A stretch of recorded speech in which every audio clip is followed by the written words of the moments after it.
Fala aí, rapaziada, tudo bom com vocês? Rodada de mata-mata da Libertadores, oitavas de final se encerrou e a gente vai falar um pouquinho, bora comentar. Eu iria fazer um vídeo sobre cada um, mas resolvi, bom, fazer uma apanhada, a gente faz ali, comenta sobre os melhores momentos, sobre o que aconteceu, ou sobre a perspectiva, sobre os resultados dos times brasileiros, né? Bora lembrar quais são os times brasileiros nesse mata-mata: Fortaleza, São Paulo, Internacional, Flamengo, Botafogo e Palmeiras, beleza? Se inscreve no canal, eu sei que é repetitivo, todo mundo pede para se inscrever, mas no meu caso, assim como no caso de todo mundo, vocês ajudam pra caramba, vocês ajudam demais.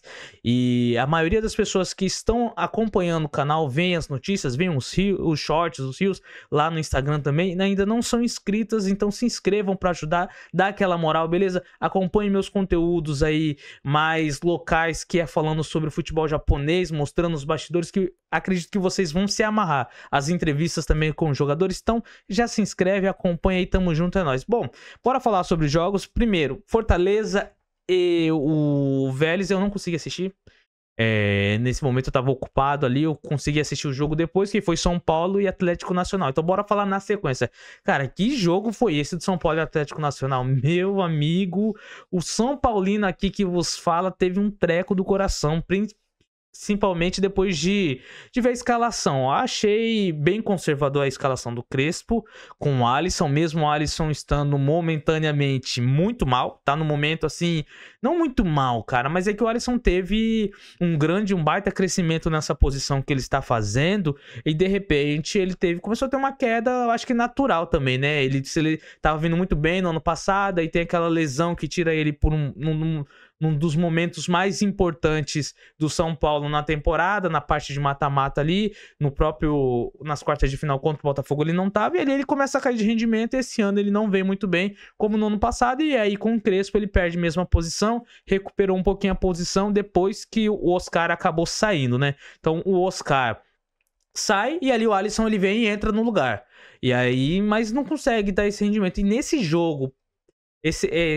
nesse jogo assim contra o Atlético Nacional, eu achei que ele não foi bem, não foi muito bem. O time do São Paulo inteiro, cara, meio bem perdido, sofrendo aquela pressão ali, cara, é igual fala, né? O torcedor do São Paulo não fala que a moeda caiu em pé. O São Paulo teve a sorte, a moeda caiu em pé mesmo. Foi muita sorte do São Paulo ali, cara, e os mais supersticiosos vão dizer que é a sorte de campeão, porque querendo ou não, o campeão tem que ter a sorte.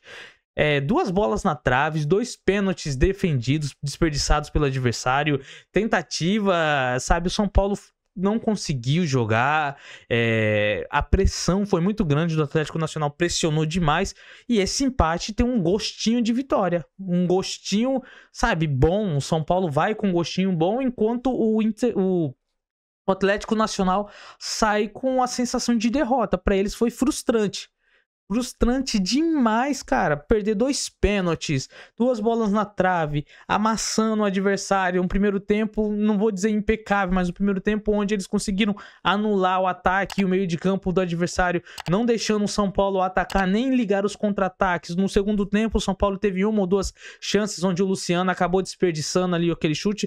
Cara, que eu fiquei doido da vida quando eu vi ele meio que dar uma cavadinha. Tá, imagino que ele achou que o goleiro ia vir por baixo, dando aquele carrinho pra tentar abafar, e ele tentou surpreender. Cara, mas ali era pra ele virar o pé e dar aquele chute cruzado como característico. Veio no pé bom, não sei, não lembro agora se estava impedido ou não, mas mesmo assim, cara, tem que fazer. Vem e chuta ali, dá aquela chapadinha que ele dá ali, cruzado, certeza que não vai acertar. O goleiro talvez possa fazer uma defesa e isso gerar um rebote para quem tá vindo de trás, mas no caso ali do Luciano, ali poderia ele ter feito o gol que saísse com 1-0, sair com 1-0 depois de todas essas situações de jogos. Seria, cara, maravilhoso, seria importantíssimo, seria bom demais mesmo, seria maravilhoso pro São Paulo. Mas um 0-0 ficou bom também, para mim um 0-0 tá de bom tamanho fora de casa. O São Paulo é o time que ainda até agora não tomou gol jogando fora de casa. Foi o primeiro empate da equipe, então teve 3 vitórias fora de casa na fase de grupos. Então, São Paulo fora de casa tá indo muito bem, tá conseguindo jogar muito bem. O problema foi em casa ali, onde teve alguns empates e não conseguiu jogar tão bem, mas tá indo muito bem o São Paulo, não perde na Libertadores já 16 jogos, tá conseguindo muito bem fazer essa boa estatística. Então, espera-se um São Paulo mais... que pressione mais no Morumbi, um São Paulo mais, sabe, mais aguerrido, um São Paulo que vá mais ali para cima do adversário, até porque o resultado precisa ser construído, então, estando em casa com a torcida, é isso que se espera. Agora, falando do outro jogo, do São Paulo e do Atlético Nacional, se teve ali um gostinho de empate, de vitória para o São Paulo, do outro lado, para a torcida do Flamengo, a vitória ali teve um gostinho meio amargo, não foi uma vitória super comemorada não, contra o Internacional. Porque o Flamengo ele vai e faz um primeiro tempo impecável. Um primeiro tempo do Flamengo foi avassalador. Anulou de todas as maneiras o Internacional, não deixou o Internacional jogar, o perde e pressiona muito rápido, o Jorginho dando a masterclass dele de sempre, muito bem, jogando muito bem, mesmo com o Emerson Royal destoando um pouquinho dos outros. Por mais que ele tenha sentido a lesão, que ele fala que ele sente a lesão logo ali no início da partida, e ali tem a chegadinha, o contato ali, mais um pouquinho, mas ele sai um pouquinho, né, do ritmo dos outros, né? Até porque todas as tentativas de jogadas de saída de contra-ataque do Internacional foi exatamente ali nas costas dele, e ele dava pra perceber que ele tava meio que puxando ali a parte da panturrilha onde ele sentiu. Mas achei arriscado demais ele ficar. Ele falou que tentou ficar ali, ele não quis transparecer, ficar até o primeiro tempo, finalzinho do primeiro tempo. Acho super arriscado, porque de repente numa dessas sai um contra-ataque, igual foi dito. Alguém deve ter percebido que ele não estava na mesma frequência que os outros, que os seus companheiros, e ali ele poderia ter levado uma bola nas costas que poderia ter gerado um gol ali para o Internacional e complicado a vida do Flamengo, né? Embora o Flamengo tava com domínio total do jogo, não sofreu, e aí entra a estrela do BH, né, em mata-mata de Libertadores.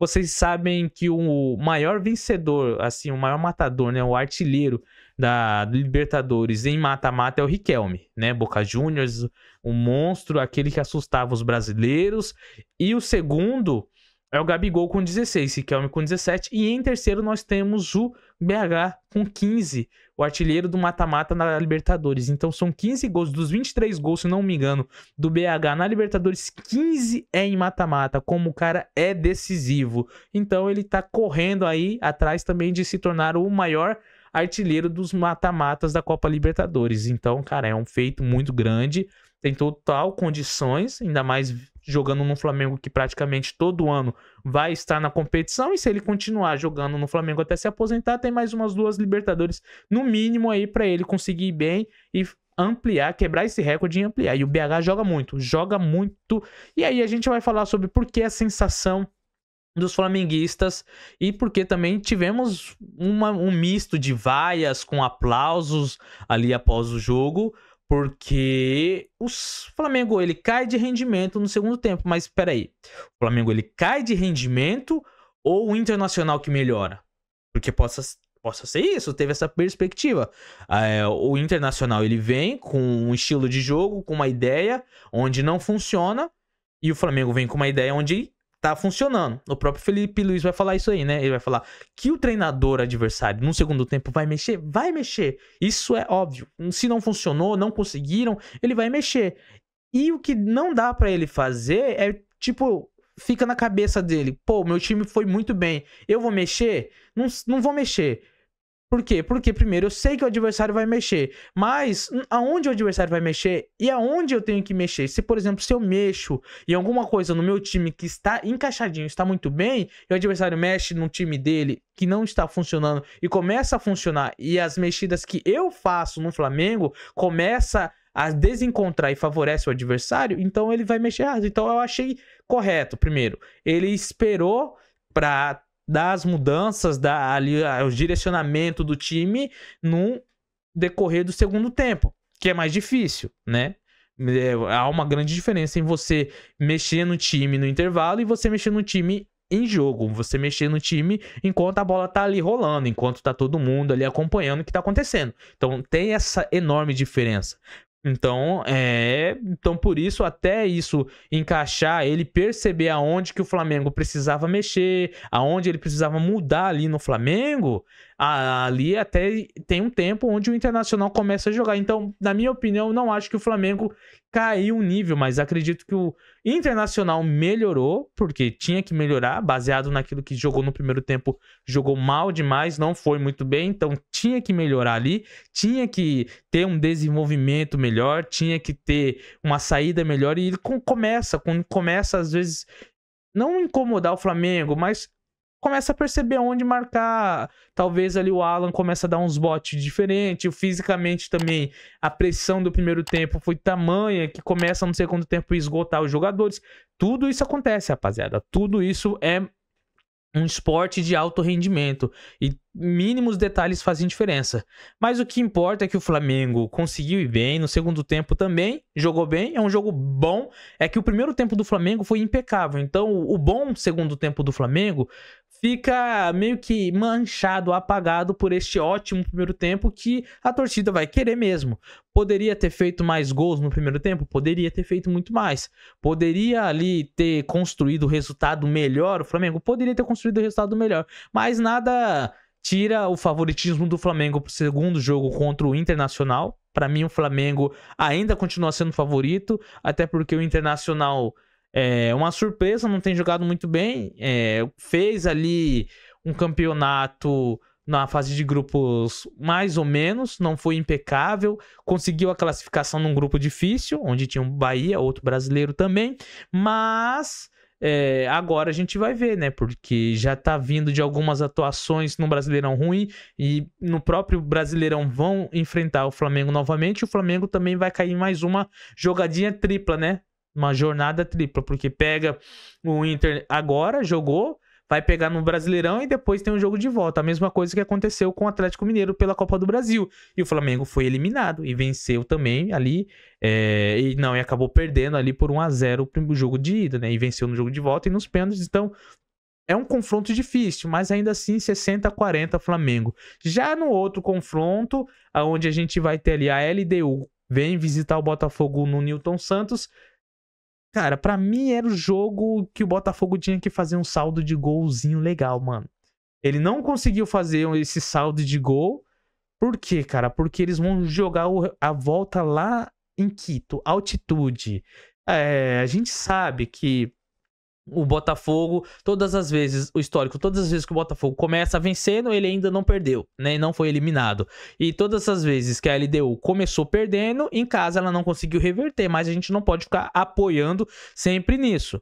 Esse Botafogo não é o mesmo Botafogo do ano passado. Tem a questão do novo técnico chegando aí também, do David. Então, mesmo assim, ele tá começando a fazer um trabalho bom. Ele tá tendo boas atuações ali com o Botafogo, tá mexendo, o Montoro tá jogando muito bem. Aí o Arthur começa a deslanchar, ter boas atuações, e isso é legal. Aí vem o Danilo com nova contratação no meio campo, joga bem demais, então ele começa a encorpar mais o time ali, mas mesmo assim o resultado é uma vitória boa, mas perigosíssima, 1-0 na altitude. A LDU vai botar a bola para correr, a LDU ela vai começar a botar velocidade ali e vai ficar difícil pro Botafogo. Para mim, o Botafogo deveria ter feito ali um saldo de golzinho melhor, uma gordurinha melhor, para quando chegasse lá contra a LDU lá em Quito, mano, aí eles poderiam só administrar o resultado, porque é difícil demais. Chega uma hora lá que os caras falam que jogar na altitude é difícil, mano. Jogar na altitude é difícil demais, dificílimo, porque tem hora que você dá aquele estirão, aquele explosão, e depois para voltar ao fôlego não consegue, parece que volta com uma velocidade a mais, sabe? Volta com peso, o ar vem com peso a mais, então tem aquela dificuldade. Eu, assim, acompanhando alguns jogadores que falam sobre como que é jogar, né? Na Bolívia, na altitude da Bolívia, na altitude ali de Quito, tem essa dificuldade. É igual eu falei para vocês, rapaziada. É um esporte de alto rendimento. Qualquer fator que diferencie um adversário do outro, faz diferença. Qualquer coisinha, é igual Fórmula 1, que quem curte assistir Fórmula 1, os caras fazem de tudo pra ganhar 0,0 de diferença de altura, de elevação, de curvatura, disso e de aquilo, pra conseguir um segundo a mais de velocidade, pra conseguir um milésimo a mais de velocidade do que os outros, porque faz diferença, são esportes de alto rendimento, e pro Botafogo eu acho que ele deveria ter feito sim essa gorduria, ter jogado a mais, jogado melhor. Agora, falando hoje do Palmeiras, eu acho que é o time que tá classificado. Pra mim, o Palmeiras é o time que classificou já, pegou um adversário lá do Peru, Universitário do Peru, não é forte, e foi no melhor momento do Palmeiras, porque o Palmeiras tá enfrentando uma crise, né? A crise que a torcida mesmo tá colocando. Pra mim, eu acho que não tem crise nenhuma ali. Tá tudo sob controle, é mais burburinho de torcida, teve ali também os ataques da torcida, que eu acho, sei lá, né? É muita paixão, né? O futebol brasileiro é essa loucura aí. Os caras são apaixonados demais, que às vezes perdem a cabeça, é muita emoção, muito amor. Às vezes desnecessário. Mas, cara, o Palmeiras faz um 4-0 no Universitário, tem o Vitor Roque jogando bem, o Flaco Lopes, os dois jogando junto, estão encaixando ali pelo menos a posição de segundo atacante. O Vitor Roque jogando de segundo atacante, tá conseguindo encaixar legal, sabe? E aí, sabe, tem meio de dificuldade, começa a ter ali sabe? Eles começam a aparecer mais, o Flaco Lopes e o Vitor Roque, porque é aquilo que fala. O Abel, eu não sei porque os caras ficam pedindo pra tirar o Abel, eu não entendo muito porque os caras ficam pedindo pra tirar o Abel. O Abel, toda vez que ele tem uma dificuldade com o time, esse mano, por isso que a gente fala que ele faz às vezes o pacto com o Tinhoso, né? Ele vai e começa a achar os caras ali, começa da liga, ele vai e traz um do Juventude, como ele fez com o Breno Lopes, aí ele começa a achar uns outros carinha e começa a fazer o time dele da liga, e o time começa da liga, mano. O Abel é um cara que sempre resolve os times, então eu acho que o Palmeiras é o time que fez o dever de casa, pegou um time teoricamente mais fraco e classificou, foi lá e venceu. Meteu um 4-0, um saldo de gol tranquilo, agora pode focar ali na Copa do Brasil, na Copa do Brasil não, no Brasileirão, no Campeonato Brasileiro, pode focar ali e ficar tranquilo. Mas é isso aí, rapaziada. Gravando aqui pra vocês no YouTube, se inscreve, deixa o like aí, comenta depois e bora lá, tamo junto, é nóis, valeu?